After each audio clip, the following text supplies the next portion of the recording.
Welcome back, everybody, coast to coast, This Week in America. Great to have you with us on the program today. Politics, romance, and murder descend on the Vatican as a jewel thief works to pull off the biggest heist in history. That's the storyline of Robert Gallant's latest thriller, Rob the Vatican. Robert has written 5 novels. He's had over 30 years' experience in business and technology. Recently on This Week in America, talking about his novel, Satan's Stronghold. Back with us today to talk about Rob the Vatican. Robert, welcome back to This Week in America. It's great to have you with us. Thank you, Rick. I really look forward to chatting with you. Enjoyed having you on the program before, talking about Satan's Stronghold, which is an excellent book, and you've outdone yourself with Rob the Vatican. I really like this book, and the first question is, why did you decide to choose the Holy City, the Vatican, as the main location for this thriller? Well, it started with me asking myself the question, what would be the most amazing robbery in history? And I probably discarded about 12 or 15. How about? And suddenly I said, the Vatican. The Vatican has the world's greatest treasure trove. It's Europe's most famous locale. And interestingly enough, nobody's ever tried to rob it because everybody agrees it is absolutely impossible. It's a walled fortress. It has only a few entry gates, very carefully guarded. So there's no way you could rob that place and carry anything out. Well, I spent my career working on problems where they said, boy, if we could do this, magnificent, but it looks like it's impossible to do. And I'd say, okay, we're going to go to work on it. So this was just an irresistible challenge to me. I have to admit, I've never robbed a place before until I robbed this one. Well, and you've given it great insight. The book is Rob the Vatican. Robert Gallant, our guest on the program. The book's available at Amazon all around the country. You can link on to all the information at our website, thisweekinamerica.us. Gallant is Gallants as you're looking for it. Again, Rob the Vatican.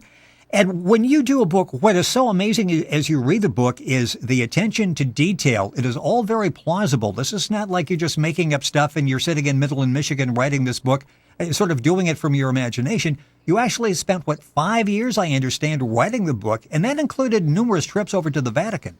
Yes, actually 5 years of researching it. I researched hundreds of books and articles. I talked to people. I talked to a history professor in Rome who gave me some interesting insights.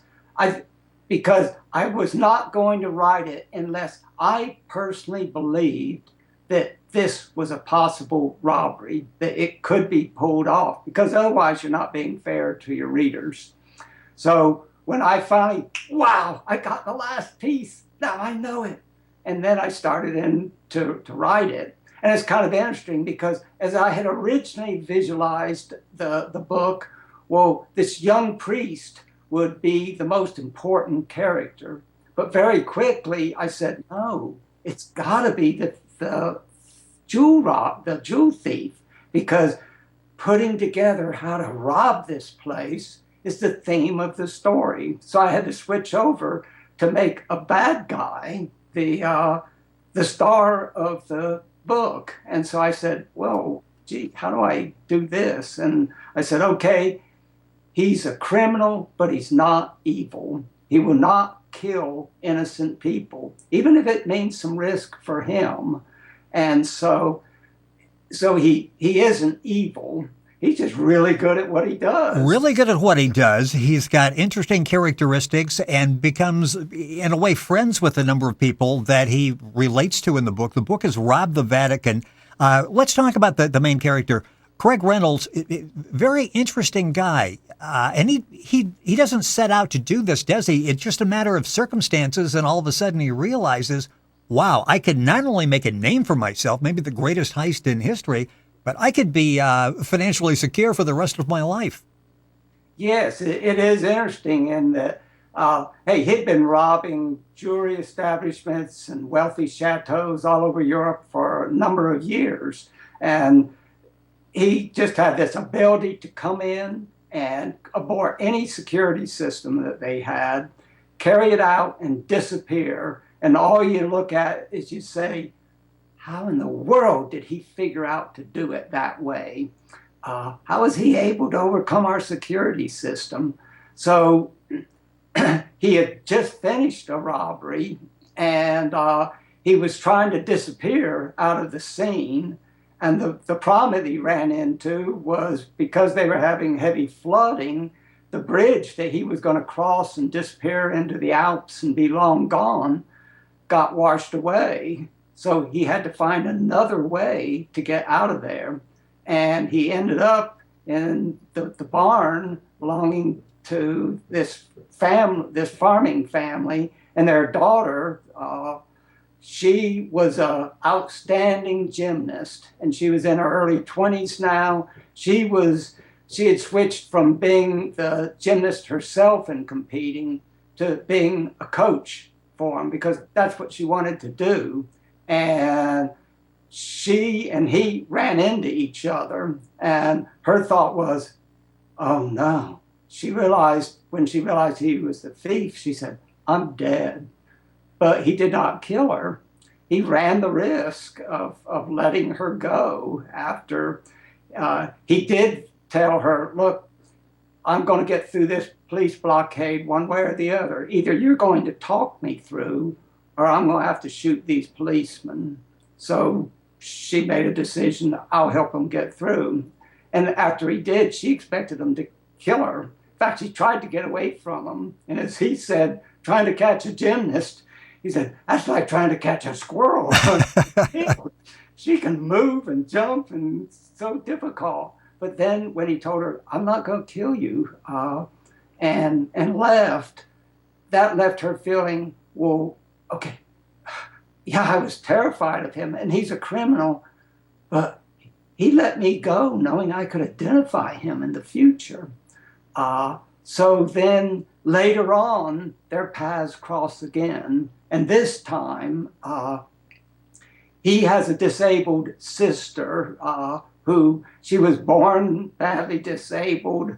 After his father passed away, he took on the responsibility to take care of her. She is a very difficult person to take care of. She gets angry and upset because she's so frustrated over her ability to do things. And he was transferring her to a better sanatorium where they had promised that despite her problems, they would give her freedom to move around more. And he and Darlena crossed paths again because Darlena went out of her way to help this young woman when a passenger was being, get out of here, you shouldn't be in this good section of the, and so they developed kind of a friendship out of that. Well, they're on a train and they're traveling, yes, and that shows you sort of this bond that was developing between the two of them, between Craig and Darlena. And then this is where opportunity comes in. What she starts mentioning, she's got a friend in the Vatican, and all of a sudden the light bulbs start to go off, and it's like one thing leads to another, and maybe this is a crime that could actually be successful. Yes, she invites him to come to Rome with her, and her friend is a priest there in the Vatican, and he'll give both of them a real good tour because she was fascinated by him, and she no longer considered him a threat. And he was definitely, wow, she is an amazing young woman. She has courage and guts and determination, and she's very caring. And my sister just adores her because at one point she even showed the sister how to get up onto a stone fence and be able to walk along it. And then she awarded her a medal for being a gymnast. So he was really impressed with her. But when they got there and they were going around the Vatican, suddenly the priest says, Candeo, what is he doing in the Vatican?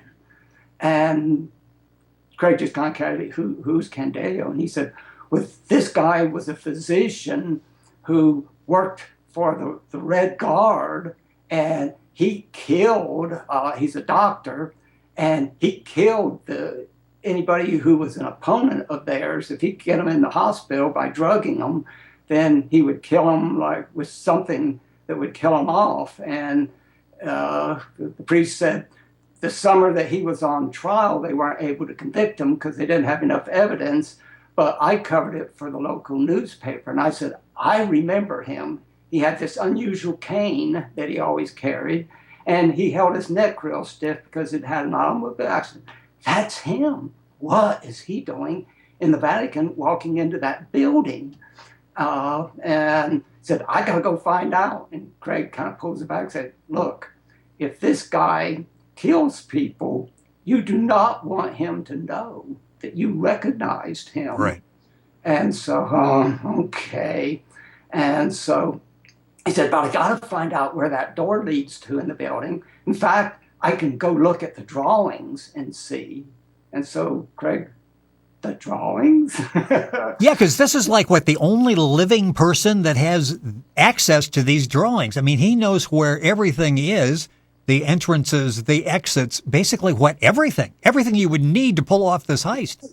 And the reason these all this information exists on the buildings and the catacombs underneath was during the latter part of World War II, when the Italian army collapsed and the German army came in to fight the Allies in Italy.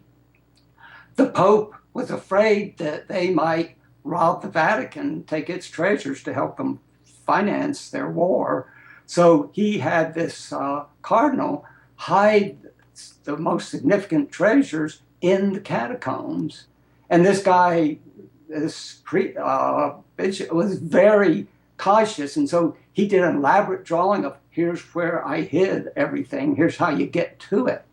And the fact was that previous popes' lives had been saved by the secret passageways that exist in the Vatican and the ability to go from these into a building, into the catacomb, and go from that catacomb and end up in another building. When you have someone with the credentials of Craig Reynolds, who is this jewel thief, and suddenly he basically has the keys to the Vatican, literally, I mean, with all the maps and with everything that's there, between events and planning and a mission that they develop, all of a sudden, it's like this may be possible. This one building we thought never you could break into, maybe you're able to do that. And what you were talking about there, and Robert Gallant is our guest in the program, author of the book Rob the Vatican. It's on Amazon. You can link onto our website, thisweekinamerica.us, and get all the information, layered with subplots, conspiracies, with revenge, with redemption. Rapidly running out of time in the program, let's talk a little bit about the mystique of the Vatican. There still is, and you mentioned Vatican, and it brings up all these images and sort of mysterious images of what actually transpires there. You visited the Vatican. What was your impression? It's very formalistic, and if you're in the inn, you're a priest or you're a guard or like that, you can go anywhere in the Vatican. If you're not, then they're going to challenge you and want to know, what are you doing there? But their procedures are so careful. For instance, when the guard is doing his round, he's doing it with a fireman who carries like a set of about 50 keys because he's got to unlock a lot of doors. So as they're going from place to place, you hear rattle, rattle, rattle of the keys. So you can tell when the guards are coming. And all of this is factual. They have specific routines to do.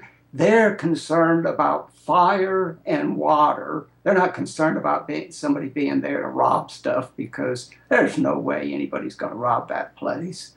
So it's fascinating. I found myself almost feeling like I was Craig Reynolds as I said, okay, this now, and oops, I got to avoid this potential problem.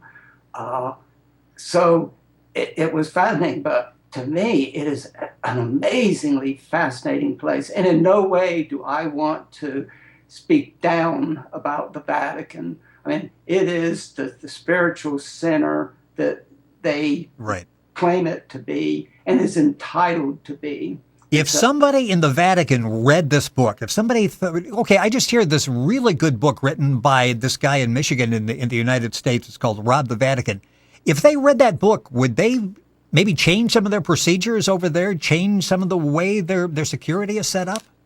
I've wondered about that because I've thought, if I was a security leader there, I would read this book and say, oh, well, yeah.